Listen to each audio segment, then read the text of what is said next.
As we near the end of our journey through 10 centuries of sacred song, it's clear that music in church has constantly had to reinvent itself, drawing on the strengths of the old traditions, whilst using the new to modernise and adapt itself to the current popular tastes. What singles out 20th century religious music is its huge diversity.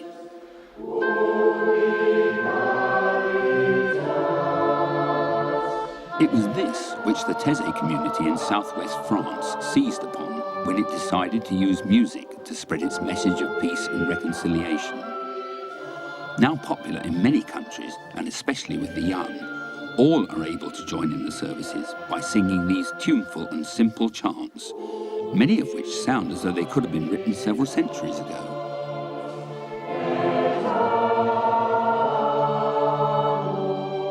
The chorus is usually in Latin, and the verses are truly international, sung or said in your own language.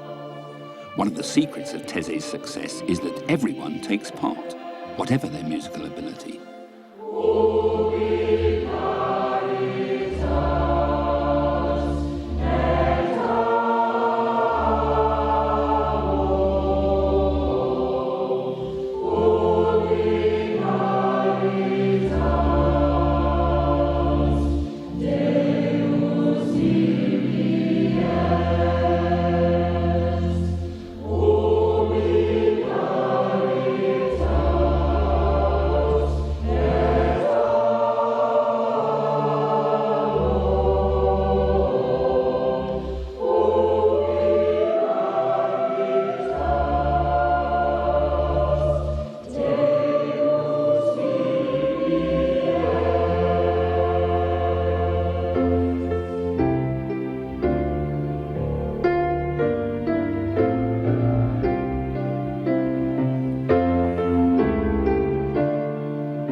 Those of us who write music for today's church have to make a choice.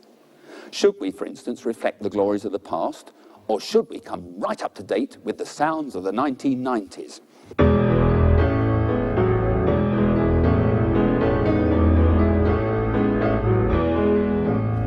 Now, there are people who say that those sort of rhythms don't belong in church.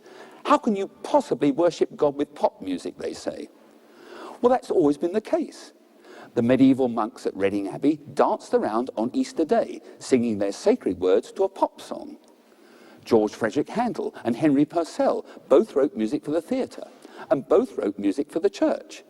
The music sounded the same. It was only the words that were different. Purcell for the church.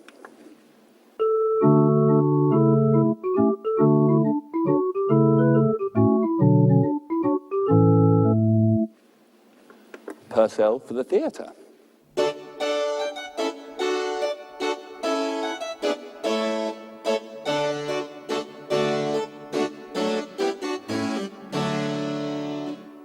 So if there's always been that connection between sacred and secular, then why not use it today with the modern rhythms of the 1990s?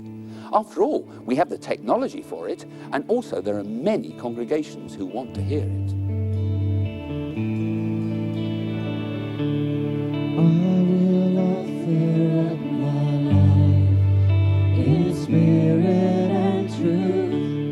At St Andrew's, Chorley Wood in Hertfordshire, the congregation grew so fast that it had to move out into a large school hall. Now even that's bursting at the seams. Matt Redman is its musical director. The one thing that's different between our music and music of the past is just the style, really. It's the same heart behind it.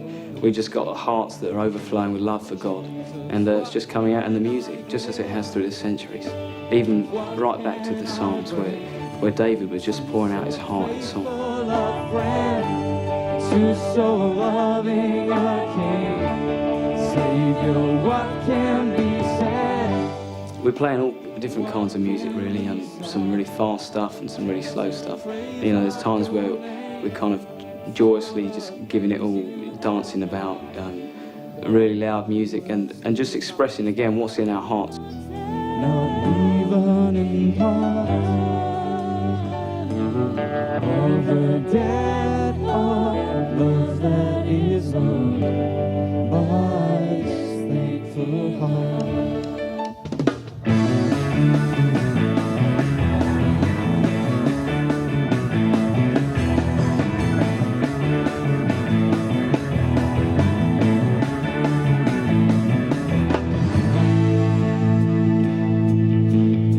The cross has said it all. The cross has said it all. I can't deny what you have shown. The cross speaks of a God of love. They're displayed for all to see. Jesus Christ, our only hope. A message of the Father's heart. Come, my children, come on home. The Cross Said It All is a kind of upbeat kind of song. I wrote it because I was thinking a lot on the kind of subject of the cross, and I thought I want to write a song which uses kind of less religious language. The heavens are above the earth, so high is the measure of your great love. As far as the east is from the west, so far have you taken our sins from us. The cross has said it all. The cross has said it all. I never recognized your touch until I met you at the cross. We are fallen dust to dust. How could you do this for us? Son of God shed precious blood. Who could comprehend this love? As high as the heavens are above the earth, so high is the measure of your great love. As far as the east is from the west, so far have you taken our sins from us. Oh, as high as the heavens are above the earth, so high is the measure of your great love. As far as the east is from the west, so far have you taken our sins from us. How high, how wide, how deep, how high, how wide, how deep, how high, how wide, how deep, how high, how wide, how deep, how high. Thank you, Lord. The enthusiasm and energy of these bands is infectious. They use the musical developments of today to make complicated theological ideas understandable and to add an extra dimension to worship, just as the great pioneers of religious music have always done. What Matt Redman is now doing is no different from the Wesleys or Moody and Sankey. Their hymns and songs must have sounded just as different to their listeners as Soul Survivor does to our ears today.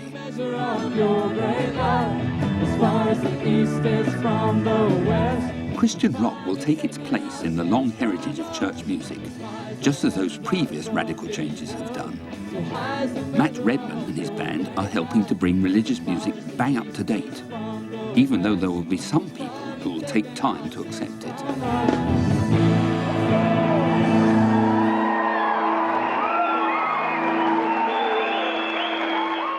I'm very unadventurous about music in every way. I know it's my fault. I know that, well, what I mean is I find it very hard to appreciate ultra-modern music, very hard.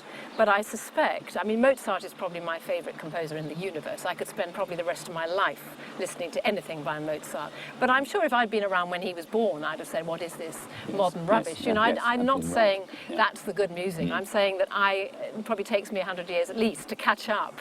And I've no doubt some of the music that I can't sort of get now, I would eventually see is just as accessible as the old music. So it's very much, I think, a thing of time and understanding it. And maybe if I heard a very modern piece over and over and over again, I would come to love it and enjoy it as much as the ones that I remember from my childhood. So you think that perhaps that we owe it to our children to give them this musical heritage, pass it on to them? Oh, yes, I think so. I mean, children are natural musicians, aren't they? They'll stand up and dance around to music just by instinct, or they'll try and join in singing when they're tiny babies. Oh, yes, definitely. I certainly feel that one should give children the option to do as much of everything as possible. I mean, it's easier said than done, but certainly with music, one would like to give them a background of as broad a spread as possible. I mean, rock music is wonderful in its own way, and of course it's very seductive and accessible, and we all love it, but it would be nice to think that it was balanced by a certain amount of classical music floating around in the background. So yes, of course I do.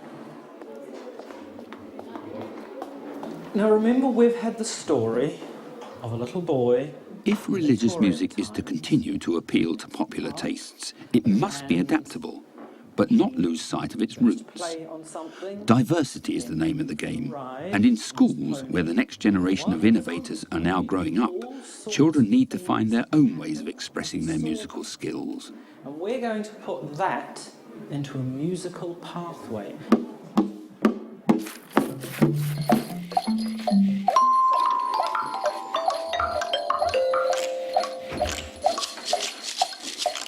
Tradition and experiment must combine to make music mean something.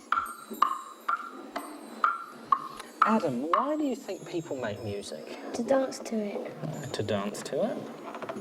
Louisa, why do you think people make music? To make them feel happy. Faisa, why do you think people might make music? To relax to it. To relax to it. For the beauty of the earth, for the beauty of the skies. For me, one composer who has brought the old and the new together most successfully is John Rutter. Now very popular in schools and churches throughout the country, his hymns and anthems take tried and tested musical styles and adapt them for the modern worshipper. His new settings of older words are tuneful, easy on the ear, and always bring the text to life in his own special way.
In the next programme, I hand on the baton to my own choristers, and we sing some more new songs to the Lord.